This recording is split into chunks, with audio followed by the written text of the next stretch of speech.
بسم الله الرحمن الرحيم والصلاة والسلام على أشرف الأنبياء والمرسلين نبينا وحبيبنا محمد صلوات الله وسلامه عليه وعلى آله وصحبه وعلى ذريته ومن تبعهم بإحسان إلى يوم الدين.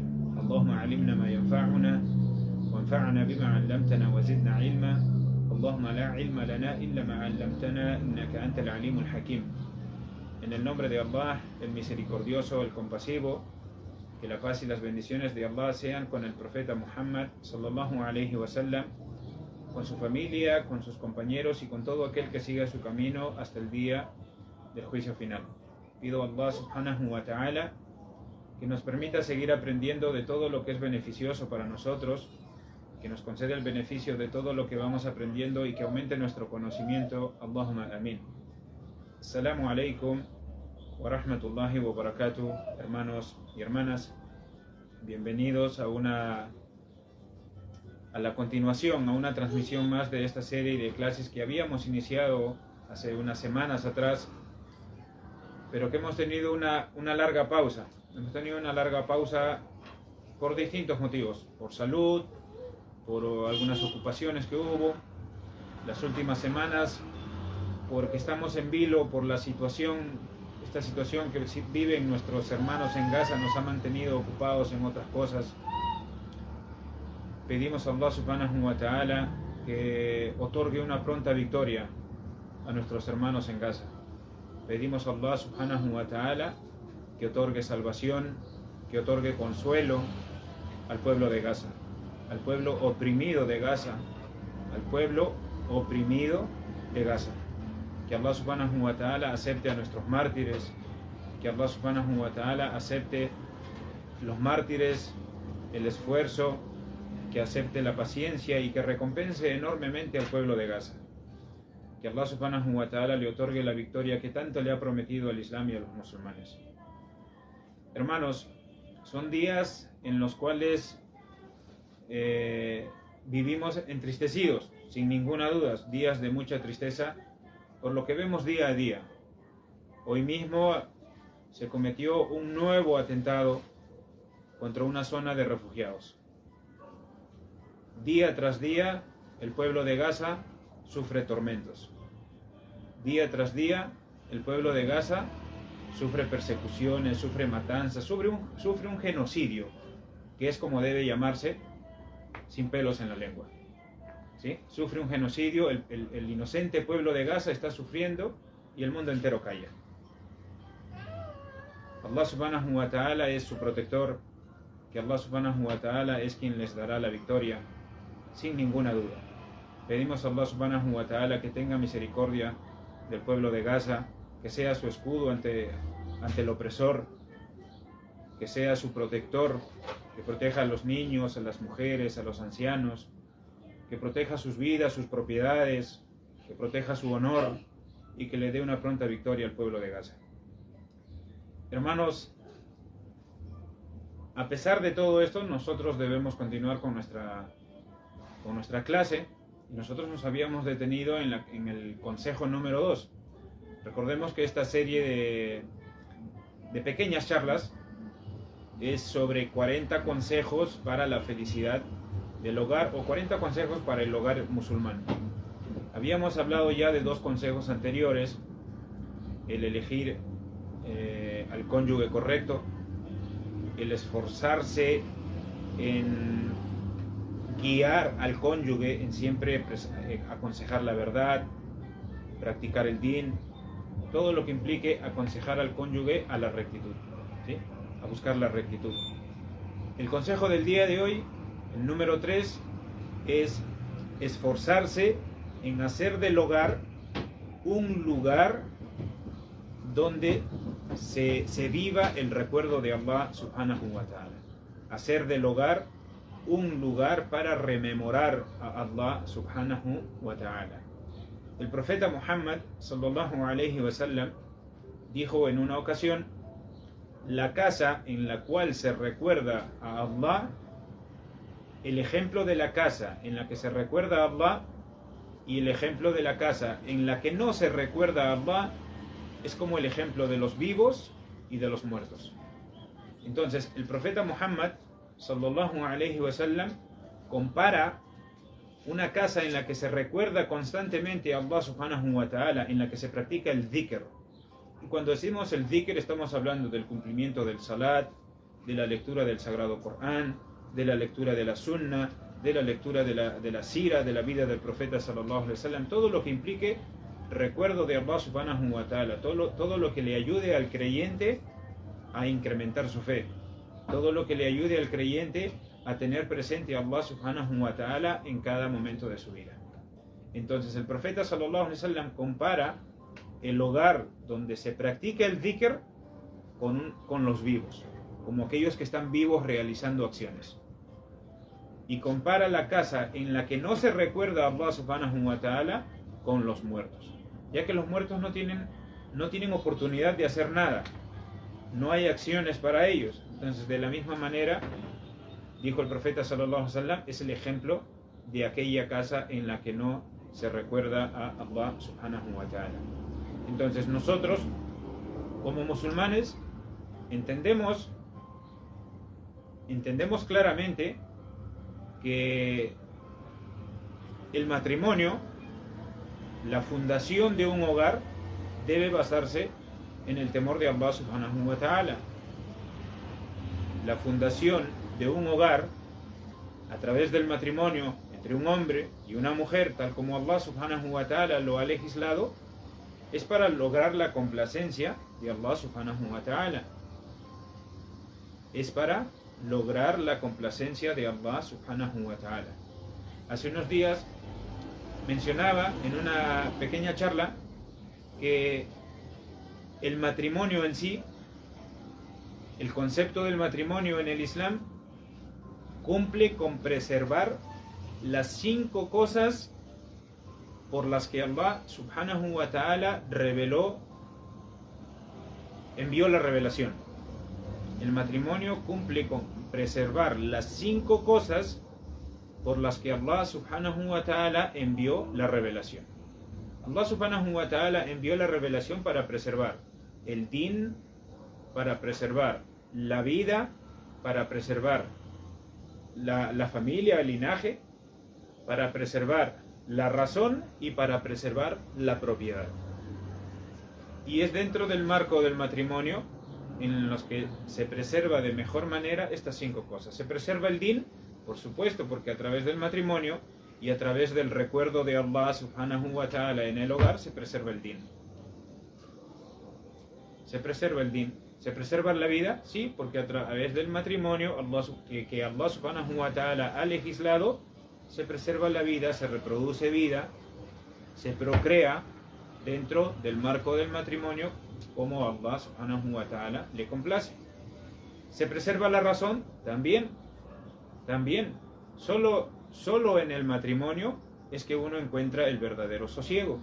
Por eso Allah subhanahu wa ta'ala dice en el Sagrado Corán: وَمِنْ آيَاتِهِ أَنْ خَلَقَ لَكُم مِّنْ أَنفُسِكُمْ أَزْوَاجًا لِتَسْكُنُوا إِلَيْهَا.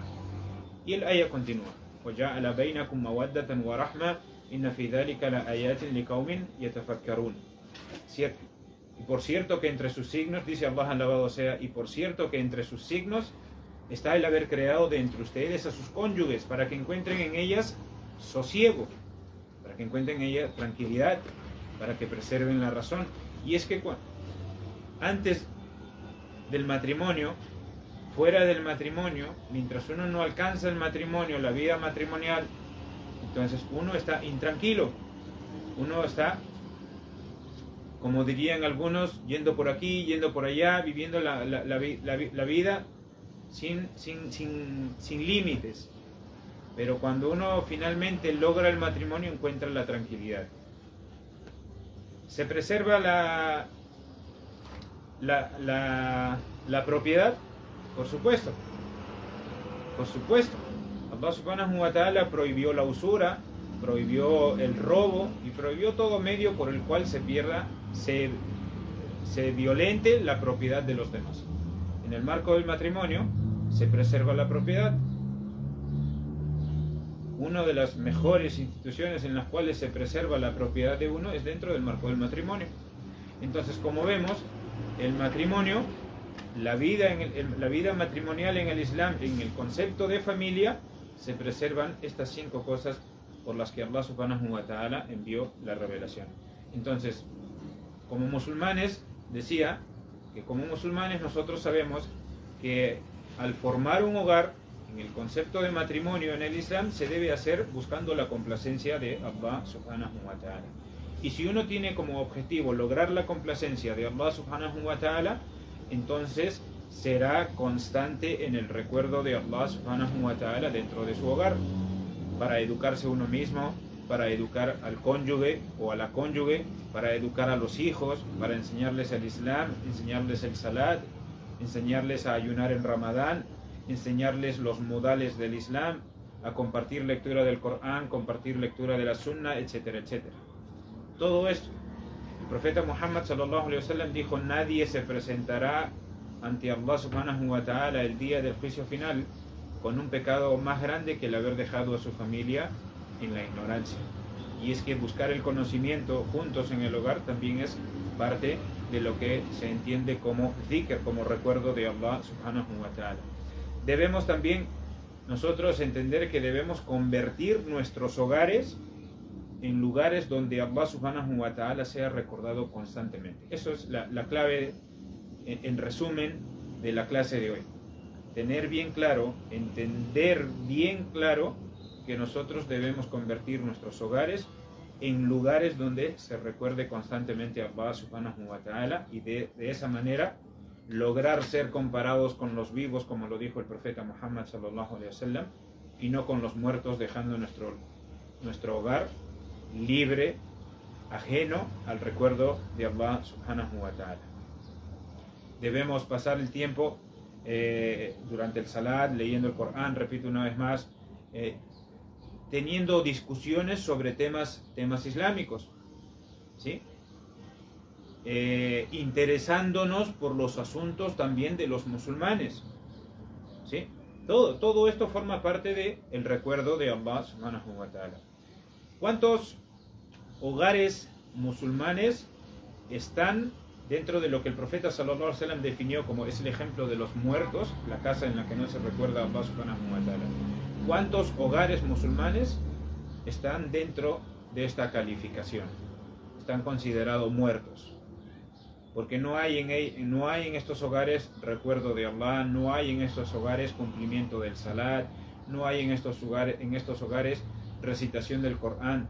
Y si te es difícil recitar el Corán, también puedes escuchar Corán, pero hay hogares en los que ni se recita el Corán ni se escucha el Corán. Entonces todo esto se debe tener en cuenta. ¿Para qué? Para llegar a hacer de nuestros hogares un hogar vivo, un hogar en el que se viva el dhikr, se viva el recuerdo de Allah subhanahu wa ta'ala, ¿sí?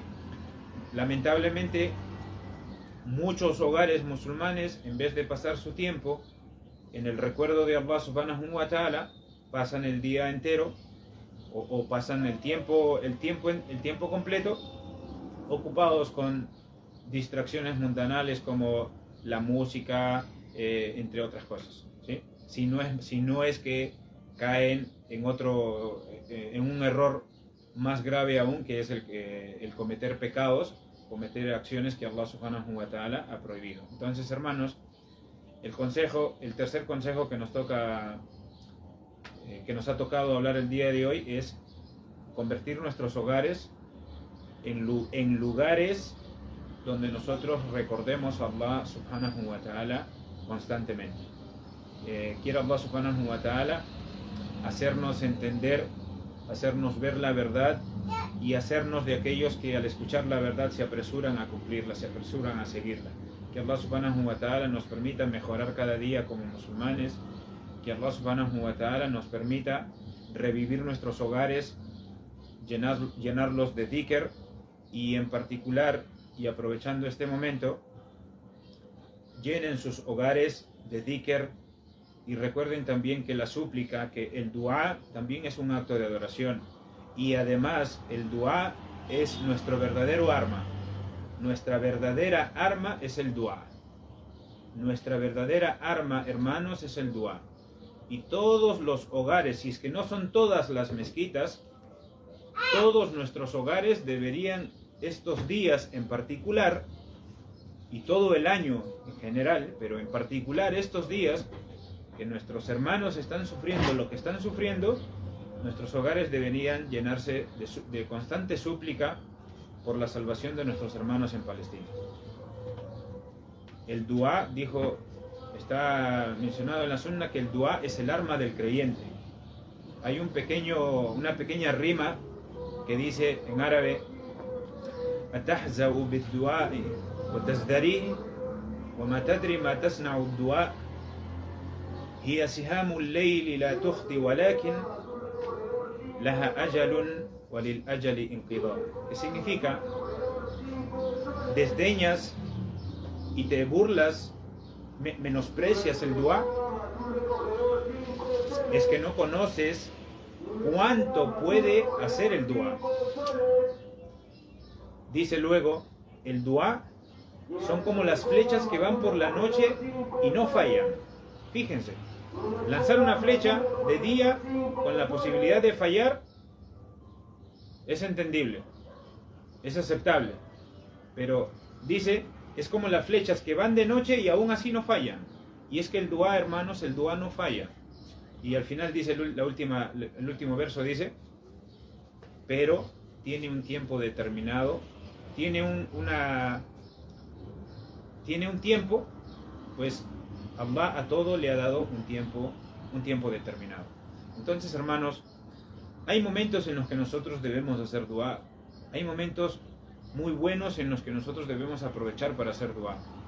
Después de cada salat hagamos dua, después de escuchar el adán hagamos dua, después del fajr hagamos dua, después del asr, antes del maghrib hagamos dua.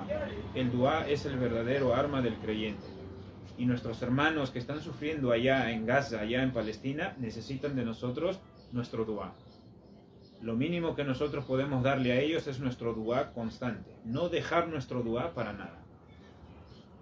Barakallahu fikum, hermanos y hermanas, wa jazakumullahu khairan. Wassalamu alaikum wa rahmatullahi wa barakatuh. Subhanakallahumma wa bihamdik. Ashhadu an la ilaha illa anta nastaghfiruka wa natubu ilayk.